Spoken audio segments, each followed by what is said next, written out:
और अब नाज़रीन आप देख रहे हैं जीरो टीवी नेट और मैं हूं इंशा मीर। नाज़रीन एक और प्रोग्राम लेके आपकी खिदमत पे हाजिर है। इस प्रोग्राम का नाम है सलाम। सलाम उन औरतों को, उन फीमेल्स को जो अपनी सोसाइटी को सर्व करते हैं, ना कि अपने काम को लेके, अपने वर्क को लेके, बट एक वर्क फैमिली बैलेंस करके they serving both the families and the work. नाज़रीन इससे पहले कि हम आपको दिखाएं आज के हमारे गेस्ट कौन है, एक मुख्तसर सा इंट्रोडक्शन उनका। आज हम आपकी मुलाकात करवा रहे हैं एक ऐसी खातून से जिसने खेलों के मैदान में न सिर्फ अपना नाम पैदा किया बल्कि अपना करियर भी बनाया। मिलिए डॉक्टर रविंदर कौर से। रविंदर इस वक्त अमर सिंह कॉलेज में शोबे फिजिकल एजुकेशन की सरबराह हैं।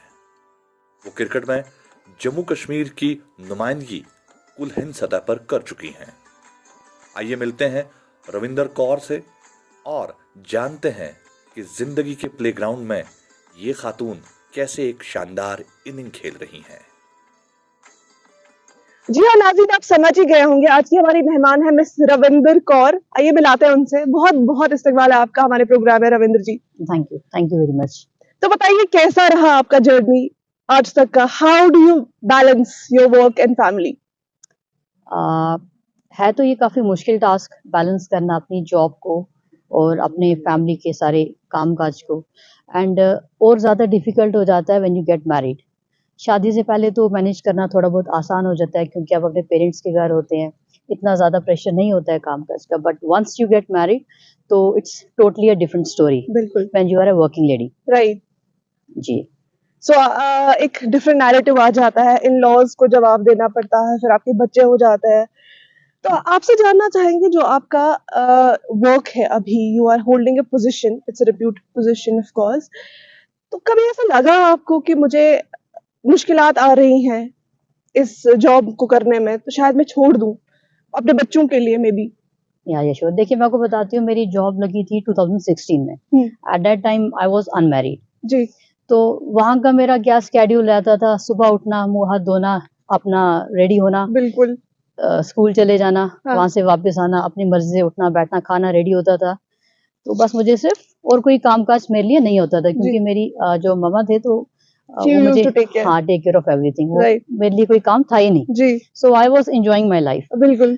बट 2017 सितंबर में मेरी शादी हुई। अच्छा। तो उसके बाद का जो सारा प्रोसीजर था वो सारा चेंज हो गया। क्यों हो गया? क्योंकि जो मेरा शादी से पहले जो मेरा डे टू डे लाइफ रहता था वो काफी इजी था, कोई काम नहीं, कोई काज नहीं, enjoying my life. But once you get married everybody knows कितनी ज्यादा रिस्पॉन्सिबिलिटीज आपके ऊपर आ जाती हैं। बिल्कुल बिल्कुल। और जब एक वर्किंग लेडी हो तो फिर डबल रिस्पॉन्सिबिलिटी आपके ऊपर आ जाती है। You have to get up early in the morning. आपको सारा कुछ दिन का पूरा रेडी करके जाना होता है, प्लान में करना पड़ता है। बिल्कुल बिल्कुल बिल्कुल। You have to keep everyone happy. Right. और स्टार्टिंग के डेज में तो ये ज्यादा टफ हो जाता है क्योंकि आपको किसी का नेचर नहीं पता होता है कैसा है। You have to manage everything. हाँ, आपको घर का प्रेशर भी लेना है, आपको आपके जो जॉब वाला लाइफ है उसका प्रेशर भी लेना है। बिल्कुल। So all together it's But hats off to you, आप मैनेज कर रही हैं इन दोनों चीजों को, and now you're holding a position, and I believe it's going very well. Of course, ये journey smooth नहीं होगी, but somewhere you have tried to manage a balance between both of them. Actually आपको पता ही है, जब एक lady अपनी marital life में आ जाती है तो वहाँ पे उसको एक मल्टीटास्किंग करनी पड़ती है। बिल्कुल। एक साइड से वो किचन का काम करती है, आपने देखा होगा ये नॉर्मल सी चीज है। एक साइड से वो कपड़ों को प्रेस करती है, एक साइड से वो अपने कपड़े वॉश करती है। सो उसमें ना एक टैलेंट डेवलप हो जाता है मल्टीटास्किंग का। बिल्कुल। सो वही वाली मल्टीटास्किंग उसको अपनी डे टू डे लाइफ में काम आती है। बिल्कुल। सो एक टैलेंट ऊपर वाले ने दिया एक लेडी को कि जिस तरह से वो अपनी घर की लाइफ और अपनी वर्किंग लाइफ को मैनेज कर सकती है। अगर हम इसको थोड़ा सा फोकस करते हैं, आप देख लीजिए, it's very very difficult task. You have to take responsibility of your family, you have to take responsibility of your kids. उनको सुबह सुबह रेडी करना, उनको खाना पिलाना, क्योंकि बच्चे जो होते हैं ज्यादा अटैच्ड होते हैं towards their mother. Right. Father कोशिश करते हैं बट स्टिल उनका जो मेन होता है वो अपनी मम्मा के पास ही खाएंगे, सोएंगे, हर एक चीज जो करनी है वो अपनी मदर के पास ही करनी है। सो ऑटोमेटिकली ना चाहते हुए भी वो सारी रिस्पॉन्सिबिलिटी एक मदर के ऊपर ही आ जाती है। सो उस सब चीजों को मैनेज करना it's quite a task, tough task. I am sure it's quite a task, but and you are managing it so well. तो कैसा रहा था आपका फैमिली का, लाइक ऑफ कोर्स पहले तो हम शुरुआत करेंगे when you joined as a director physical education. उस टाइम आपने कहा कि शादी नहीं हुई थी, तो उस टाइम पे कैसा सपोर्ट सिस्टम बिल्ड अप हुआ था, और उस शादी के बाद कैसा आपके इन लॉज का, आपके हस्बैंड का? जी जी, जब 2016 में मेरी जॉब लगी तो मेरी वो लगी as a lecturer physical education in government girls high secondary school Nawata जी। फिर 2018 में मैंने ज्वाइन किया as physical director through PSC. तो शादी से पहले तो आपको पता ही है एक लड़की की लाइफ थोड़ी सी इंजॉयमेंट वाली ही होती है, इतना ज्यादा प्रेशर नहीं होता है। बट आफ्टर मैरिज ये एक सिंपल सी बात है, if you will not get support of your in laws you won't be able to survive. Right, हो जाएगा, करोगे सर्वाइव, नो इश्यूज, लेकिन बहुत हेक्टिक वाली लाइफ हो जाएगी। राइट। तो क्या हुआ, जो मेरे इन लॉज हैं वो बहुत ज्यादा सपोर्टिव हैं। जो मेन चीज आपका मैरिज के बाद क्या होना चाहिए, आपके हस्बैंड सपोर्टिव होने चाहिए। Right. And I am very thankful to almighty कि मेरे हस्बैंड बहुत ज्यादा सपोर्टिव हैं और मेरे इन लॉज उनसे ज्यादा सपोर्टिव हैं। अगर उनकी सपोर्ट नहीं होती, देखिए as I am having 2 kids, right, it's not their responsibility कि वो मेरे बच्चों को संभालेंगे, उनकी रिस्पॉन्सिबिलिटी नहीं है, लेकिन वो संभाल रहे हैं, ये उनका बड़ापन है जी। So I am very much thankful to them कि वो मुझे इस चीज में, इस फेज में सपोर्ट कर रहे हैं। And I will keep this thing in my mind every time. Ravindra ji, कभी ऐसा कोई एपिसोड आया है आपकी लाइफ में कि जहां आपको काम पे जाना है और घर पे कोई एपिसोड हुआ है और आप सोच रहे हैं कि शायद मैं जॉब छोड़ दूं, या आपको जॉब पे कोई ऐसा काम हुआ है जिसकी वजह से आपका फैमिली डिस्ट्रप्शन हो गया, तो आपने कहा कि यार क्या करूं मैं इस सिचुएशन में? ऐसा कोई किस्सा हुआ है आपके साथ where you wanted to give up? हाँ, रिसेंटली लास्ट ईयर की बात है। यहाँ मेरा टूर्नामेंट चल रहा था क्रिकेट का, हम एक टूर्नामेंट ऑर्गेनाइज कर रहे थे थ्रू क्लस्टर यूनिवर्सिटी। तो क्या हुआ, मेरा जो छोटा बेटा है वो अचानक से उसको इन्फेक्शन होगी तो बीमार हो गया। अच्छा। तो धीरे मेरे इन लॉज से घर पे थे, मैंने किया, लेकिन एक टूर्नामेंट का फाइनल चल रहा था तो अचानक से कॉल आया तो ही इज वेरी इल। तो मुझे भागना पड़ा, वहां पे जाके देखना पड़ेगा क्या बात है। वहां से इन लॉज फोन नहीं उठा रहे थे, तो आई वाज वेरी टेंस्ड। तो जैसे तैसे करके मैं घर पहुंची, मैंने देखा अपनी बेटी की हालत, थोड़ा सा अनकॉन्शियस था, थोड़ा सा था एक ऐसी कंडीशन। वो एक मोमेंट था, मुझे लगता बस from tomorrow onwards I am not going to go for job. मेरी प्रायोरिटी मेरे बच्चे होने चाहिए, मेरी फैमिली होनी चाहिए। जॉब का क्या है, मिल जाएगा, बंदा पैसे के बिना थोड़ा बहुत सर्वाइव कर सकता है, बट फैमिली ये बहुत मुश्किल से मिलती है। हाँ, वो मैंने सोचा। बट उस टाइम पे when I discussed with my husband, he told me ये चीजें लाइफ में होती रहती हैं, इससे बहुत बड़ी चीजें होती हैं, you have to take stand. ये चीजें चलती हैं, we are here to support. बिल्कुल बिल्कुल, exactly, he gave me support. तो उस सपोर्ट की वजह से आज मैं शायद यहाँ पे हूँ, अदरवाइज इट वाज 99% था कि मैं I will quit the job. But family strength का होना बहुत इंपॉर्टेंट है। Very important, it's very important. हाँ, एक चीज मैं यहाँ मेंशन करना चाहती हूँ, जो मेरा बड़ा बेटा था, at that time my in laws were busy, my parents were busy.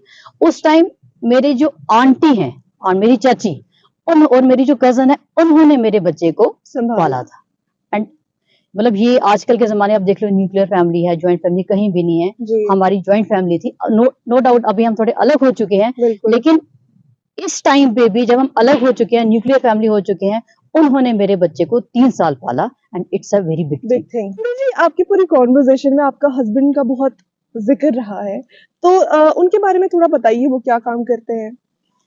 मेरे हस्बैंड कश्मीर यूनिवर्सिटी में सीनियर असिस्टेंट प्रोफेसर हैं, department of physical education and sports. अच्छा, सेम शोबे से? हाँ, सेम से बिलोंग करते हैं जी। तो maybe he would be able to understand you much better. Exactly, उनको पता है कि क्या प्रेशर है, इनका वर्कलोड कैसा रहता है, इसलिए ही अंडरस्टैंड्स मी वेरी वेल।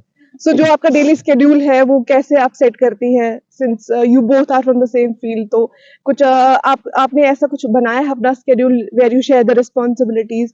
तो उसके बारे में थोड़ा सा बताइए, कैसा आपका डेली स्केड्यूल रहता है? हाँ, जैसे मैंने आपको बताया कि मेरे हस्बैंड काफी ज्यादा सपोर्टिव हैं, सो हमने थोड़ी बहुत काम एक दूसरे डिस्ट्रीब्यूट किए हुए हैं। जैसे मॉर्निंग में हम we get up early in the morning, जो अपने काम होते हैं वो हम पहले खत्म कर देते हैं। उसके बाद my husband take care of children, उनको हाथ मुंह धुलाना। अच्छा, ब्रेकफास्ट के टाइम थोड़ी मेरी हेल्प लेनी पड़ती है, मैं बनाती हूँ तो वो बच्चों को खिलाते हैं। nice. इस तरह से आफ्टर दैट बच्चों को स्कूल भेजते हैं उनको रेडी करके। तो उसके बाद हम हमारे जैसे टाइमिंग 10 बजे की होती है तो फिर हम खुद रेडी होते हैं, खुद चले जाते हैं। आफ्टर दैट हमारे जो इन लॉज या मेरे पेरेंट्स जो भी होते हैं they take care of our children, then you hand it over to them and they take care. बीच वाला टाइम थोड़ा हमारा फ्री होता है when we come to office, पे वहाँ पे ऑफिस की काम चलता है। बिल्कुल।